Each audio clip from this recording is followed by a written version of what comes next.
ওঙ্কার বাংলায় আপনাদের স্বাগত। সঙ্গে রয়েছে আমি সহেলি। আসছে গুরুত্বপূর্ণ খবরে। দাদা নওশাদকে ছেড়ে এবার তৃণমূলের সাধারণ সম্পাদকের পদে ভাই কাসেম সিদ্দিকী। ফুরফুরার আরও এক পীরজাদা এবার রাজনীতিতে। ইফতার মজলিসে ফুরফুরা এসেছিলেন মমতা বন্দ্যোপাধ্যায়। তারপর থেকেই ফুরফুরার পীরজাদা কাসেম সিদ্দিকীকে তৃণমূলের বলয়ে দেখা যাচ্ছিল। পার্ক সার্কাসে ফিরাদ হাকিমের ডাকা ইফতার পার্টিতে মুখ্যমন্ত্রীর সঙ্গে একই সারিতে দেখা গিয়েছিল নওশাদ সিদ্দিকীর সম্পর্কে ভাই কাসেম সিদ্দিকীকে। সেই কাসেম সিদ্দিকীকে দলের সাধারণ সম্পাদকের পদে নিয়ে এলো তৃণমূল কংগ্রেস। আমাকে টাইম দিলেন না, তারপরে আজকে দেখলাম এই ঘটনা ঘটেছে। আমি কোনো রকম অপ্রীতিকর ঘটনা ঘটুক এটা চাই না, সেদিনে ছুটে গিয়েছিলাম। আজকের মাননীয় মুখ্যমন্ত্রী মমতা বন্দ্যোপাধ্যায় আমাকে দিয়েছেন, অভিষেক বন্দ্যোপাধ্যায় আমাকে দিয়েছেন। তেনাদেরকে আমি ধন্যবাদ জানাবো যে ফুরফুরা শরীফে একটা পীর পরিবারে একটা এত বড় দায়িত্ব দিয়েছেন। ফুরফুরার পীরজাদাদের মধ্যে তওবা সিদ্দিকী সরাসরি রাজনীতি না করলেও মাঝে মধ্যেই রাজ্যের বিভিন্ন ইস্যুতে সরব হন। তার পাশাপাশি আর এক পীরজাদা নওশাদ সিদ্দিকীর ভাঙড় থেকে আইএসএফ এর বিধায়ক এবং বাম জোটের অংশ। এবার রাজনীতির ময়দানে দাদা নওশাদের বিপরীতে তৃণমূল শিবিরে নওশাদেরই সম্পর্কিত ভাই কাসেম সিদ্দিকী।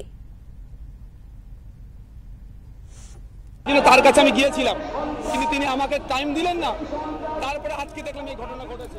আমি কোনো রকম অপ্রীতিকর ঘটনা ঘটুক এটা চাই না, সেদিনে ছুটে গিয়েছিলাম। আমার কাছে ভাঙড়ের প্রত্যেকটা মানুষ আমার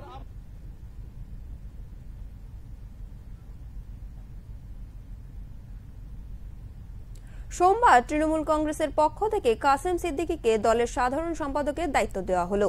পীরজাদা থেকে একেবারে অন্য ভূমিকায় এবার কাসেম। সোমবার ফুরফুরায় বসে কাসেম সিদ্দিকী বলেন, মানুষের জন্য কাজ করতে রাজনৈতিক দলে যুক্ত হলাম। 28 বছর ধর্মসভা করেছি, বুঝেছি মানুষের জন্য কাজ করতে গেলে রাজনৈতিক দলে যোগ দিতে হবে।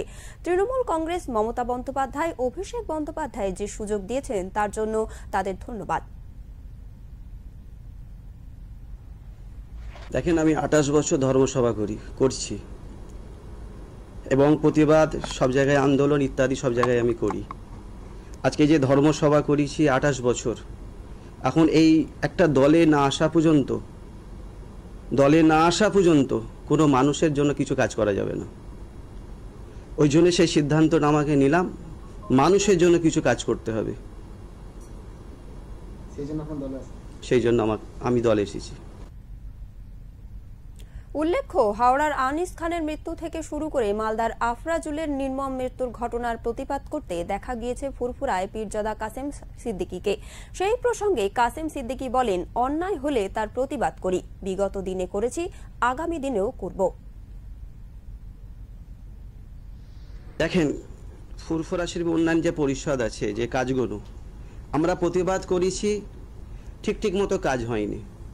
আজকে ঠিক মতো কাজ হবার জন্য আজকে আমাকে দলে আসা, যাতে সঠিক কাজটা হয়, মানুষ সঠিক কাজটা যেন পায়, ব্যাস আজকে সেই জন্য দলে আসা।